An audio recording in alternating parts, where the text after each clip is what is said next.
오늘의 정치권 이슈 살펴봅니다. 이종훈 정치평론가, 김성회 정치연구소 싱크아이 소장 두 분과 함께합니다. 어서 오세요. 안녕하세요.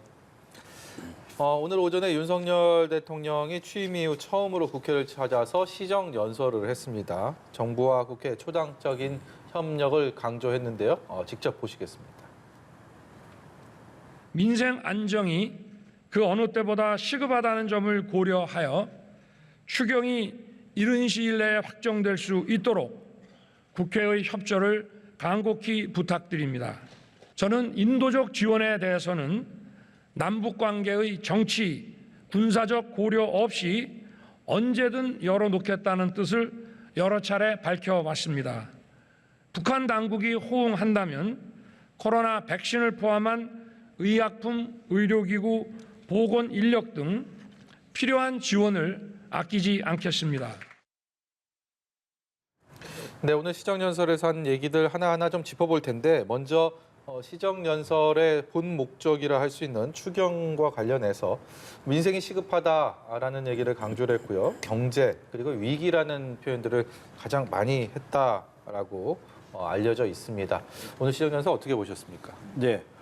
역시 이제 본래 취지에 맞게끔 어찌됐건 추경안에 관련한 이제 여야 협조를 좀 적극 요청하는. 예. 그리고 이제 오늘도 굉장히 민주주의 또 강조했죠. 네. 그래서 이 얘기는 결국은 이제 더불어민주당이 좀 적극 협조해줬으면 좋겠다. 그런 바람을 이제 이야기한 것으로 이제 그렇게 보이고요. 그 다음에 이제 시정연설 전반부에 개혁에 관한 얘기도 좀 했어요. 그래서 뭐 노동개혁, 교육개혁 뭐 이런 부분도 언급을 좀 했는데, 그러니까 국정의 전반적인 방향성에 대해서도 앞부분에 이렇게 많지는 않았지만 일부 좀 전체적인 그림과 관련해서 좀 언급을 한 게 아닌가 그렇게 생각을 합니다. 여야 관계가 워낙 최근 안 좋다 보니까 대치 국면이 첨예해지다 보니까 윤 대통령이 국회를 찾았을 때 상황이 어떤 것들이 연출될지에 대한 관심도 갖는데 과거에 많이 봐왔습니다. 뭐 박수를 안 친다거나 퇴장을 한다거나 뭔 피켓을 든가거나 이런 상황들. 일단 그런 모습까지는 아니었습니다. 예, 18번이나 박수가 터졌고요. 맨 마지막에 기립해서 전체 의원이 대통령을 반갑게 맞아주는 모습 자체가 저는 많이 좋아진 것이라 생각하고요. 사실 이번 추경은 다른 얘기를 할 게 없죠. 추경이 중요하다는 것에 대해서 여야가 다른 인식을 갖지 않고 있지 않습니까? 예. 그런 점에서 잘 말씀하셨고 또 국회에도 잘 경청을 했고 이런 기조들을 잘 이어가는 것, 뭐 선거 때문에 싸우는 건 싸우는 거지만 또 민생에선 하나의 모습을 보여주는 모습이 아주 좋았다고 생각합니다. 예. 예, 윤 대통령은 이 자리에서 새 정부의 대북 정책 기조도 밝혔습니다. 안보 현실은 엄중하지만 지금 북한의 코로나 상황을 감안해서라도 당국이 호응을 한다면 인도적인 지원, 필요한 지원을 아끼지 않겠다 이렇게 강조를 했는데 기존에 밝혀왔던 메시지들과 크게 다르진 않아 보입니다. 어떻게 보셨습니까? 네, 그렇습니다. 그러니까 뭐 비핵화를 전제로 특히 인도적 지원 관련해서는 적극적으로 하겠다. 그런 기조 사실은 보수 정권 하에서도 언제나 그래 왔어요. 그리고 뭐 당연히 이제 진보 정권 하에서는 이제 그보다 좀 더 적극적으로 접근을 했던 것이고요. 그래서 오늘 기본 원칙에 대해서 언급을 좀 했는데 특히 코로나19 지원 관련해서는 사실은 문재인 정부 때보다 더 과감한 약속을 좀 했어요. 그러니까 그게 뭐냐면 다 기억하실지 모르겠습니다만 문재인 정부 하에서는 계속 백신 지원 문제가 주요 화두였습니다. 그래서 북측에 여러 차례 이제 백신 지원 관련한 의사 피력을 했는데 북측이 이제 받아들이질 않았죠. 그래서 성사가 안 됐습니다. 그런데 오늘은 가장 제가 개인적으로 눈에 띄었던 대목은 그러니까 의료 인력까지도 지원하겠다라고 이야기한 부분이에요. 예. 예, 그 부분은 상당히 더 진전된 얘기고 이건 또 다른 남북한 관계를 이야기하는 거 아니겠습니까? 네. 인도적인 지원 관련해서 우리 쪽의 인력도 파견을 할 수 있다라는 걸 이야기한 거여서 북측이 어떤 반응을 보일지는 모르겠는데 네. 이게 뭐 또 다른 어떤 성사만 된다면 또 다른 어떤 남북한 관계 개선의 계기가 될 수도 있겠다 이런 생각입니다. 일단 여기까지는 훈훈한 얘기고요. 예. 그러면 지금까지 여야가 첨예하게 대치해왔던 뭐 지금 그 상황이 매듭지어지지 않았기 때문에 한동훈 후보자에 대한 뭐 지명 철회를 여전히 민주당은 요구를 하고 있고요. 그리고 한덕수 총리 후보자에 대한 인준 본회의 아직 뭐 예정도 안 돼 있는 상황입니다. 이런 상황에서 윤 대통령이 국회를 찾았고 여기에 대한 지금 협조를 요청을 했는데 그렇다 해도 이런 협조를 바로 손을 잡을 가능성이 현재로서는 그렇게 높아 보이지는 않은 상황입니다. 어떻게 평가하십니까? 뭐 서울시장 후보로 나선 송영길 의원도 한덕수 인준 통과시켜줄 필요 있다. 총리 인준 통과시켜주는 것도 하나의 방법이다라고 하면서 민주당 내에서는 어느 정도 분위기를 만들고 있습니다. 네. 협조하겠다라는 측면을 보여주고 있는 거죠. 지도부가 직접 말하지 않고 있지만 사실 오늘 좀 의아했던 대목은 그 대통령이 이렇게 나오는 자리 같으면 보통 이런 상황에서는 핵심 관계자라고 불리는 수석 중에서 한 분 정도가 언론에다가 그런 정도 얘기는 할 수 있죠. 정호영 장관에 대한 철회를 우리도 좀 심각하게 고려하고 있다. 예. 이런 좀 옆으로 메시지를 하나 주면서 이게 언론에 나오면서 국회 방문하고 이런 만남이 가져지면서 뭐 한다면 우리도 이렇게라는 이야기도 좀 오고 가는 분위기가 만들어졌어야 되는데 대통령실은 아무런 변화가 없이 그냥 무조건 요대로 일단 무조건 총리부터 인준부터 하면 나머지는 우리가 다 알아서 하겠다라고 하니 민주당으로서는 받을 수 있는 카드가 없는 상태이지 않겠습니까? 그러니까 오늘 정도면 저는 사실은 얘기가 좀 물밑에도 오고 갈 줄 알았는데 그런 것이 드러나지 않은 것이 좀 의아했습니다. 여전히 뭐 원구성 문제도 그렇고 곳곳에 암초가 도사리고 있기 때문에 오늘 윤석열 대통령의 국회 방문과 이 협치에 대한 요청 이런 것들이 액면 그대로 좀 실현되기는 현재로서 좀 가능성이 떨어진다라는 전망이십니다. 어떻게 생각하십니까? 그러니까 뭐 민주당은 굉장히 선택적 그 협치를 하지 않을까 싶어요. 그래서 사안별로 협조를 해야 될 사안들은 이제 협조를 그나마 좀 할 거다라고 좀 네. 보고요. 특히 추경안 관련해서는 뭐 오히려 좀 더 적극적이지 않습니까? 예산 편성 규모를 오히려 더 10조 가까이 늘리자라고 지금 이야기하는 그런 그 상황이고 그렇기 때문에 다른 사안도 지금 마찬가지예요. 그런데 총리 인준 문제는 사실은 지금 민주당이 표정 관리하기가 굉장히 어려울 겁니다. 이게 뭐냐면 굉장히 내부적으로 고심이 깊은 거죠. 예. 이거를 딱 발목을 잡자니 자칫 잘못하면 역풍이 불 것 같고 그렇다라고 선뜻 해주자니 뭐 너무 명분 없이 후퇴하는 것 같고 지금 그런 거죠. 그래서 이제 조금 전에 우리 김 소장께서도 얘기하셨다시피 민주당 쪽에서는 뭔가 대통령이 좀 명분을 좀 만들어주기를 그야말로 출구 전략을 조금 만들어주기를 원하는 건데 아직까지 지금 별로 반응이 없는 거죠. 제가 보건대는 이 부분은 양측이 지금 서로 눈치를 좀 보고 있는 것 같아요. 그러니까 어느 쪽이든 먼저 조금 물러서 주기를 바라는 그런 상황인 것 같은데 사실은 이럴 때야말로 정말로 협상력이 발휘돼야 되는 시점이 아닌가 이렇게 생각을 하고 뭐 제 생각은 지금 언론 보도는 안 타고 있습니다만 물밑에서 뭐 계속 접촉은 있지 않을까 싶어요. 예. 그래서 아마 그럼 총리 인준을 해주는 대신에 지금 뭐 장관 후보자 가운데서 몇 명 정도를 낙마시킬 것인가 아마 구체적으로 뭐 사람을 놓고 지금 뭐 얘기가 좀 오가고 있을 가능성이 높지 않나. 그래서 제가 보건대는 전체적인 그 흐름으로 봐서는 뭐 거의 동시 발표 비슷하게 예. 이렇게 해서 좀 일괄 처리하려 들 가능성이 좀 높지 않나 이렇게 생각을 합니다. 예, 지금 국민의힘 입장에서 일부 장관 후보자 임명이 표류하고 있는 가운데서 윤재순 대통령실 총무비서관의 지금 성비위 징계 전력이 이제 불거지면서 고민이 커지고 있는 상황인데 이준석 대표 같은 경우에는 충분히 사과하고 업무 임해야 한다라고 말했는데 지금 이게 당장 거치 문제로 연결짓진 않았지만 어쨌든 지도부에서 공개 사과를 요구한 것도 처음이라서 이 사실을 지금 묵과하고 넘어갈 수 있는 상황은 아니지 않겠습니까? 뭐 불거져 있는 사실들이 너무 커서요. 시집까지 낸 것이 드러났고 전 이제 거기에 대한 대통령실 해명이 정말 이해가 안 되는데요. 그러니까 지하철이란 공간이 소년들에게 자유로운 공간이고 성추행을 해도 되고 여성들은 입도 못 열 것이다라는 말을 했는데 여기에 대해서 문제가 있다고 지적을 하니까 시적으로 비판한 것이다 라는 다소 생뚱한 답을 내놨습니다. 그 시를 읽고 나서 우리가 모두가 분노할 일이구나. 이건 해서는 안 되는구나라는 생각이 불러일으키게 했던 시가 아니거든요. 잘못한 건 잘못했다고 말을 하고 다음 단계로 넘어가야 하는데 지금 일관적으로 보이는 흐름이 대통령이 직접 찍은 사람, 이 사람 나랑 같이 오래 했던 사람이니까 나 꼭 같이 해야 되라고 말한 분들에 대해서는 제대로 된 해명을 못 내놓고 있어요. 뭐 해명이 그렇다 보니 듣는 민주당 입장에서 시가 그런 내용이었군요. 저희가 오해했습니다라고 철회할 수 있는 입장은 아니지 않습니까? 그 이후로 불거진 다른 의혹들도 고려해 보면 글쎄요. 이 인사는 좀 무리하다는 생각이 드는데 국민의힘에서는 전혀 지금 움직일 생각이 없어 보이네요.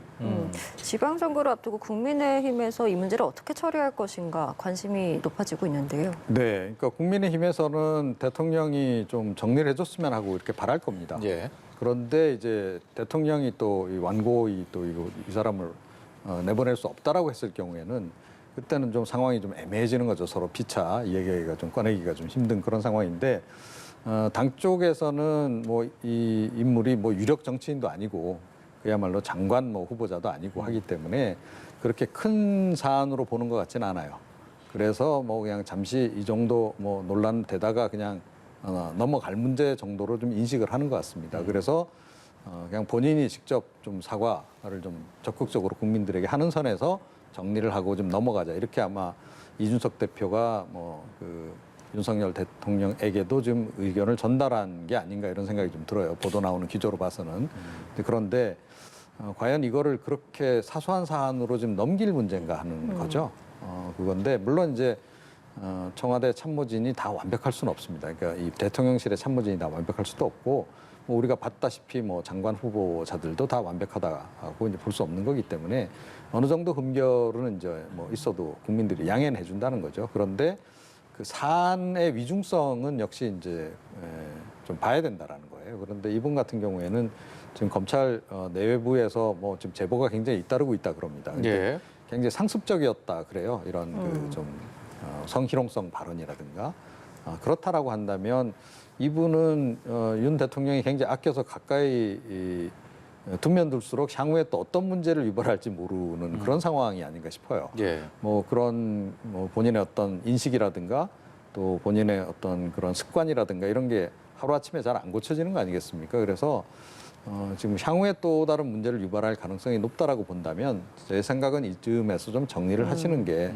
좋지 않을까 이렇게 생각을 합니다. 새 정부 출범 초기에 그 어느 때보다도 국정 동력이 필요하고 그러기 위해서는 국민들의 신뢰가 반드시 필요한 이 상황에서 큰 인사, 작은 인사를 따지는 것이 무슨 의미가 있을까라는 생각이 듭니다.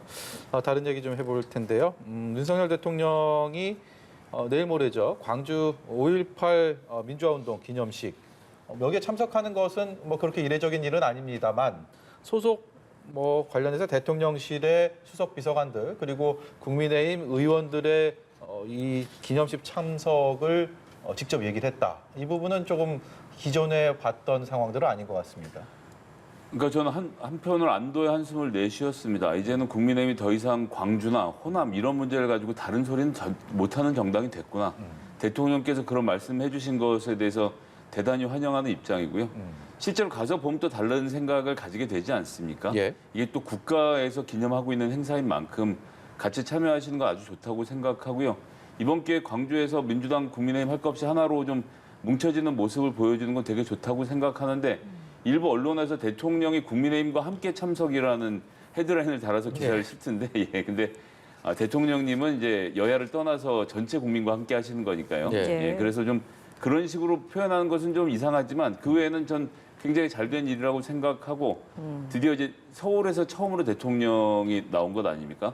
그런 가운데서 이런 지역의 문제를 지역을 넘어서서 말씀하실 수 있다는 점에서 아주 잘하신 말씀이라고 생각합니다. 예, 지방선거 얘기를 좀 넘어가 보도록 하겠습니다. 지방선거와 직접적인 연관이 있다고 할 수 있습니다. 정당의 지지도 얘기를 먼저 좀 해볼 텐데 여론조사 결과가 나온 게 있어서 두 가지 여론조사를 같이 준비했습니다. 시청자 여러분께 좀 더 객관성을 담보하기 위한 저희들의 조치인데 먼저 리얼미터 관련해서요. 그리고 KSOI의 여론조사도 같이 준비가 되어 있습니다. 차례로 보여드릴 텐데 두 개 공이 민주당과 국민의힘 파란색, 빨간색을 봤을 때 국민의힘의 상승세 그리고 국민의힘이 민주당을 앞서고 있는 부분들은 여론조사 기관은 다르지만 공통점입니다.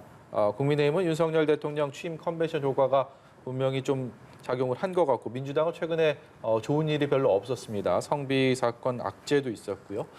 이 흐름이 앞으로 2주 동안 또 어떻게 이어지게 될지가 큰 관심사 아니겠습니까? 네, 그렇습니다. 그러니까 뭐 구조적으로 좀 그래요.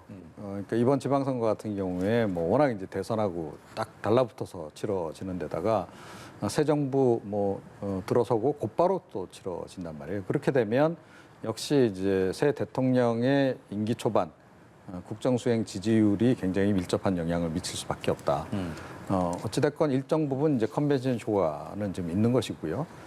역시 이제 새 대통령을 국민들은 조금은 초반에는 좀 밀어주자 이런 분위기가 있지 않습니까? 예. 그래서 그런 분위기를 일단 타고 있는 부분이 하나 있고 그런데 그것만 가지고 최근에 이 추세를 다 설명하기는 좀 힘들다 이렇게 생각을 해요. 갑자기 민주당의 그 지지율이 좀 많이 떨어진 게 좀 눈에 띄지 네. 않습니까? 예.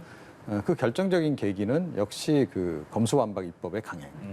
그게 가장 많이 작용을 했다라고 생각해요. 그리고 그 이후에 연이어서 뭐 조금 전에 말씀하신 성비위 논란까지 이제 불거지면서 악재에 악재가 좀 겹쳐진 그런 그 형국이다. 그래서 좀 격차가 좀 생각보다 많이 벌어졌고 사실은 뭐 그 민주당이 그래도 이번에 뭐 선전은 할 수 있지 않을까라고 생각했는데 이렇게 흘러간다라고 한다면 이게 의외로 좀 참패로 갈 수도 있어서 아마 걱정이 좀 깊어지지 않을까 이렇게 생각합니다. 만약에 김성애 소장께서 지금 이 시점에서 민주당의 선거 전략을 총괄하고 지휘해야 된다면 어떤 해법이 있을까요? 일단 민주당이 내고 있는 선거 전략 중에서 지방선거 이렇게 치르자라는 단어가 하나로 정리가 되는 게 없습니다. 그러니까 그 윤석열 대통령을 공격하자든지 아니면 지방선거, 지방 분권을 주장하지 않는 국민의 힘을 규탄한다든지 뭐라고 하나 좀 정해진 메시지가 있고 그 메시지를 중심으로 해서 나가야 하는데 지금 이재명 후보 등장한 지 얼마 안 됐고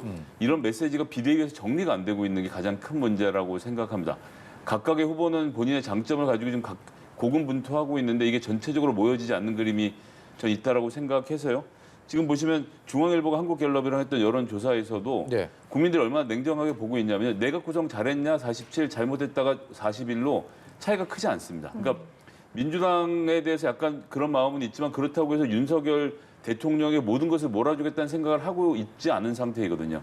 그런데 그런 만큼 특히 서울, 경기, 인천 지역에서의 좀 더 분발이 있어야 되는데 그런 데서의 좀 큰 그림을 못 보여주고 있는 것이 가장 큰 문제인 것 같습니다. 큰 그림도 그리지 못하고 있을 뿐더러 지금 당장 직면한 어떻게 보면 성비위 사건을 좀 잘 해결하고 넘어가야 되는데 민주당은 지금 당 차원에서는 제명을 의결했지만 또 이 박완주 의원이 개인적으로 낸 해명이 또 논란이거든요.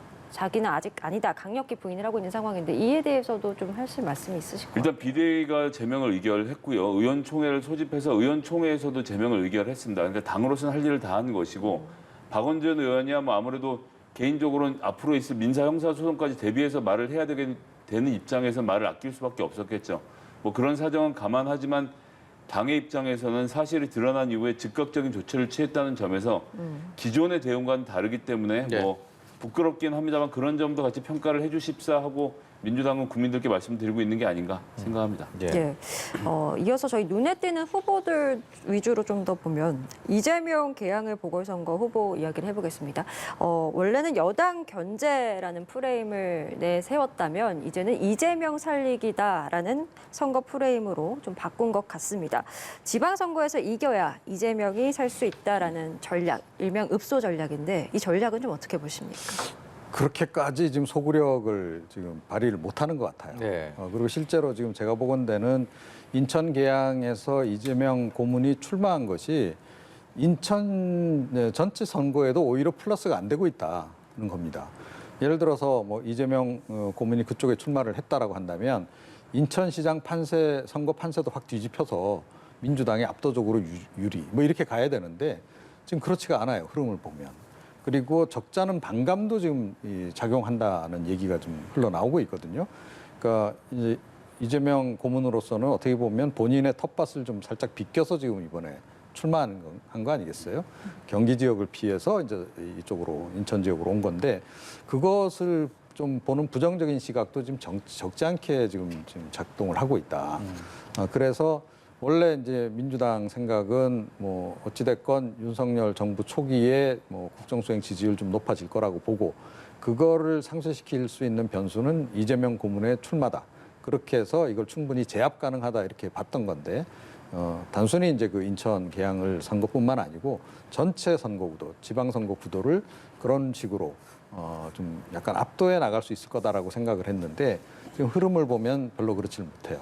그래서 이재명 고문을 투입한 것이 오히려 좀 이게 역으로 좀 작용하는 역효과를 내는 좀 그런 상황이 지금 돼버린 게 아닌가 이렇게 생각을 합니다. 지금 이 상황을 민주당 입장에서는 되돌릴 수는 없지 않겠습니까? 그렇다면 남은 보름여의 시간 동안 이재명 후보의 투입, 이 등판 효과를 극대화시키기 위해서 뭔가 특단의 대책이나 거기에 대한 고민들이 분명히 필요할 시점이 아닌가 싶은데요. 그러니까 이제 이재명 후보와 비대위가 만들어내는 지방선거의 전략의 부재에 대해서 다시 한번 말씀드릴 수밖에 없는데요.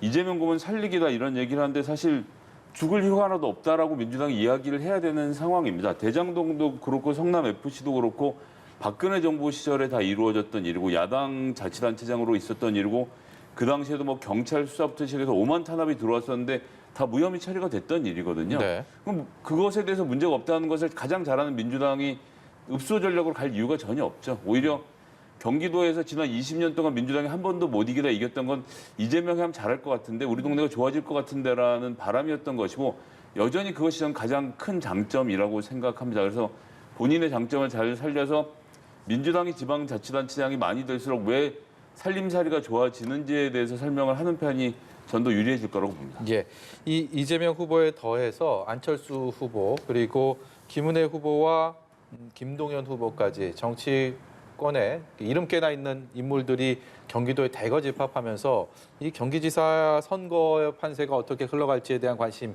가장 클 수밖에 없는데 이 여론조사도 이런 마음을 아는지 그야말로 초박빙입니다. 누구의 승리를 지금 장담할 수 없는 상황인데요. 예, 그렇습니다. 계속 이제 오차 범위 내에서 어떤 여론조사는 뭐 김은혜 후보가 유리하게, 어떤 여론조사는 김동연 후보가 유리하게 뭐 이렇게 나와요. 그래서 사실은 좀 이 여론조사 결과만을 다 놓고 이렇게 앞에 놓고 펼쳐놓고 봐도 이게 확실히 어느 쪽이다라고 지금 예단하기가 좀 어려울 정도로 지금 이제 여론조사 결과가 지금 아주 들쭉날쭉한 그런 그 상황인데 실제로 경기 도민들 마음이 저럴 수도 있다라고 저는 생각을 해요. 그러니까 저울질을 계속하는 거죠. 누가 더 나을까? 그런데 아직까지 여러 가지 좀 생각해야 될 지점들이 좀 많은 겁니다. 예. 그런데 대체로 보면 인물로 봐서는 김동연 후보도 괜찮다 이 생각을 많이 하는 것 같아요. 중도나 보수 쪽에 있는 분들도 뭐 어찌됐건 검증된 능력, 행정력 이런 게 있기 때문에 그 부분은 좀 높게 이렇게 좀 생각하는 것 같고 그 반면에 민주당에 이번에 다시 또 경기지사장을 이제 지사를 이제 줬을 때 이 자리를 줬을 때 과연 이제 윤석열 정부가 제대로 굴러갈 수 있을까라고 하는 의문 그리고 이제 전체적으로 이제 경기도정이 제대로 굴러갈 수 있을까 이 부분에 대한 이제 약간 걱정도 좀 있는 것 같아요. 그러니까 이재명 그 고문이 경기지사를 하는 동안에 많은 성과를 이뤄냈지만 또 그 반면에 또 약간 피로도도 좀 생긴 측면이 없잖아 있거든요. 이제 그런 부분이 좀 작동하는 것 같고 김은혜 후보는 역시 개인적인 역량이라든가 특히 행정력 부분에서는 그렇게 높게 평가는 좀 못 받고 있는 것 같아요. 다만 이제 윤석열 대통령하고의 연관성 그런 부분 때문에 이제 중앙 정부로부터 많은 좀 지원을 받을 수 있지 않을까 하는 그런 부분. 거기에 더해서 최근에 안철수 이제 전 위원장이 이쪽으로 좀 이제 출마한 거 아니겠습니까? 분당갑으로 출마하면서 또 좀 함께 지금 선거 운동을 좀 하고 있어요. 그래서 중도층이 조금 그쪽으로 좀 호감을 좀 갖게 되는 그런 것이 지금 변수로 지금 작용하고 있는 상황이다. 거기에 지금 강용석 무소속 변수가 지금 최근에 불거졌는데 이거는 좀 어디로 흘러갈지는 조금 더 지켜봐야 되는 그런 강용석 상황입니다. 무소속 네. 변수는 조금 이따 얘기를 해보고요. 김은혜 후보랑 김동연 후보가 이 오차 범위 내에서 각 여론조사마다 엎치락뒤치락 한다는 이 상황은 거꾸로 얘기하면 누구 하나 치고 가지도 못하고 누구 하나 툭 꺼지지도 않는 이런 상황입니다. 이런 추세가 결국 끝까지 간다고 보시는지도 궁금한데요. 일단 김동연 후보가 본인 갖고 있는 능력에 대한 홍보가 아직 좀 부족하다는 생각이 먼저 듭니다. 그 경기도가 1,500만 명이거든요. 인구가 엄청나게 많은데 거기를 총괄할 수 있는 행정 능력으로 따지면 김은혜 후보를 뭐 사실 압도한다고 봐야겠죠. 누가 봐도 그런 입장인데 그런 입장을 잘 설명 못하고 있는 점이 하나 있고 예. 김은혜 후보 입장에서는 뭐 도정이야. 도에서 알아서 돌아갈 것이고 내가 도지사가 돼야 윤석열 대통령으로부터 특히 철도 인프라를 포함해서 철의 여인이라고도 요즘 철도의 여인이라는 말을 하고 있지 않습니까? 확실한 지원이 내가 있을 때 있을 것이다라는 것이 지금 서로 경쟁하고 있는 구도인데 거기서 이제 김동연 후보가 제대로 선전을 못하고 있는 지점이 하나 있고요. 최근 한 3, 4년 동안 부동산 가격의 폭등으로 인해서 30, 40대 직장인들이 서울 외곽에서 경기도로 많이 나갔습니다. 네. 근데 이분들은 기본적으로는 민주당에 대한 지지도가 높은 분들인데 내려가서도 그러니까 나는 민주당을 찍을 거야 라고 할 것인지 문재인 정부 때문에 내가 경기도까지 밀려나서 다시는 민주당을 찍지 않을 거야 라고 할 것인지가 지금 마음이 정해지지 않은 상태이기 때문에 양쪽 후보에겐 다 기회가 열려 있는 게 아닌가 싶습니다. 네. 이런 가운데 조금 전에 이종훈 평론가께서도 말씀을 하셨죠. 1대1 구도 안에 제3의 무소속 인물이 아주 중요한 변수로 떠오른 상황입니다. 관련해서 국민의힘 하태경 의원의 목소리 듣고 대담 이어가도록 하겠습니다. 이제 윤석열 안철수 과정처럼 이해하면 될 것 같습니다. 이게 이제 협상에 의한 단일화 문제는 아니라고 봤잖아요. 저희 당에서. 또 똑같다. 그냥 그 당시에 안철수 후보 개인 결단의 문제였듯이 지금은 강용석 후보의 개인 결단의 문제다. 그거 할 거냐 아니면 뭐 포기할 거냐. 단일 후보가 되면 누가 후보가 돼야 되는지 이미 결정이 난 거잖아요. 이걸 가지고 뭐 협상을 하자 하는 것은 좀 억지스럽고. 예, 그 제3의 인물 강용석 후보가 김은혜 국민의힘 후보에게 우파 후보 단일화를 또 제안했습니다. 중도 하차할 생각은 없다라면서도 이름만으로 여론조사를 진행하자라고 했는데 이 제안을 당장 김은혜 후보가 받아들일지 그 여부도 궁금하고 당장 선거 판세를 볼 때 실제로 단일화될 가능성은 어느 정도라고 보시는지도 궁금합니다.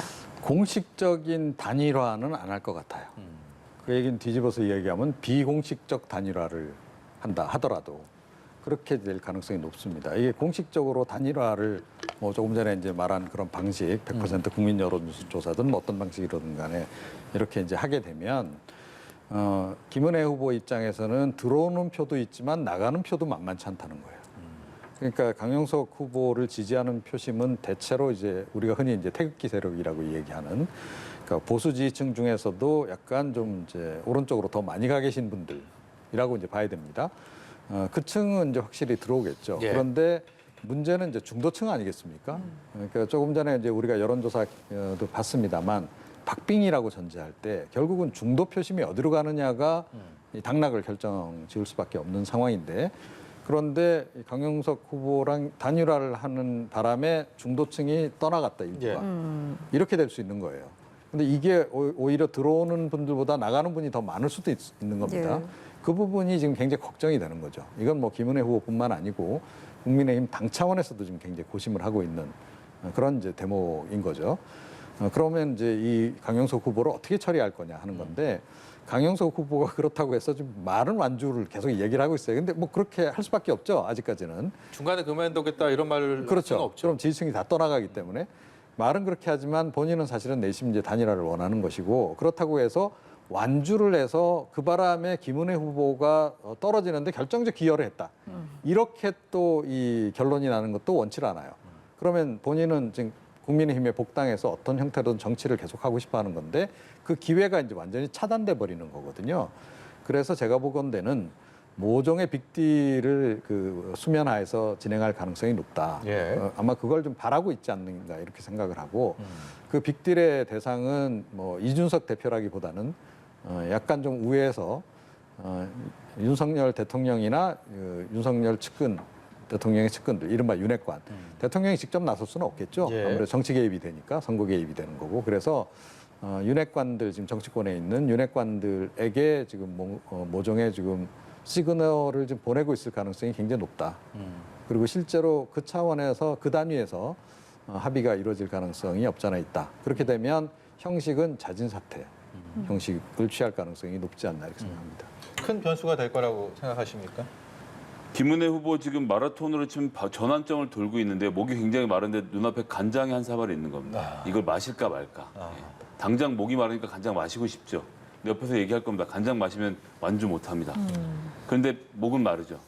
전 굉장히 큰 딜레마라고 생각하는데 기본적으로는 국민의힘이 지금 여당입니다. 여당이 유튜브를 통해서 어떤 이런저런 선동을 하는 세력하고 같이 이런 대형 선거에 손을 잡는다? 이 뒤로 저는 어떻게 흘러갈지 모르겠습니다. 게다가 당선자 시절이긴 했지만 윤석열 당선자가 직접 강용석 씨와 통화를 했다고 강용석 후보가 얘기하지 않았습니까? 네. 대통령실 반박이 없는 걸로 봐서는 만약 이걸 반박하면 강용석 씨가 유튜브에서 대통령의 목소리를 전화를 공개할 수 있는 위험도 지금 남아있는 상태이기 때문에 예. 좀 굉장히 좀 진퇴양난의 위기에 빠져 있다라고 생각하고요. 그래도 김은혜 후보가 이번 선거에 이기려면 정말 이길 생각이라면 전 마시지 않고 뛰는 게 맞다라고 생각합니다. 아무리 그래도 진영 정치가 그렇게까지 갈라지고 그런 세력까지 합쳐서 하나로 가는 것을 중도층 유권자들이 좋게 볼 수가 없죠. 알겠습니다. 저희 오늘 두 분 말씀은 여기까지 듣도록 하겠습니다. 이종훈 정치평론가, 김성회 정치연구소 싱크와이 소장과 함께했습니다. 오늘 말씀 고맙습니다. 고맙습니다.